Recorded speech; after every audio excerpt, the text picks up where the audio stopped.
కర్కాటక రాశి. ఈ రాశి వారికి కొత్త కొత్త ఆలోచనలు కలుగుతాయి. నూతన కార్యక్రమాలు చేపడతారు. శక్తికి మించినటువంటి పనులు, ఖర్చులకు సంబంధించినటువంటి నిర్ణయాలు ఎక్కువగా తీసుకుంటారు. తొందరపడి అలాంటి నిర్ణయాలు తీసుకోకండి. మీరు సమయస్ఫూర్తిగా వ్యవహరించండి.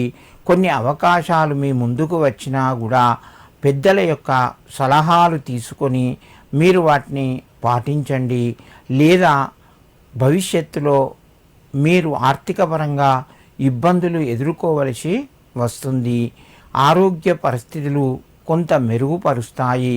సమయానికి డబ్బులు కొంత చేతికి అందకపోవచ్చును. దానివల్ల మీరు ఇబ్బందులు ఎదుర్కొంటారు.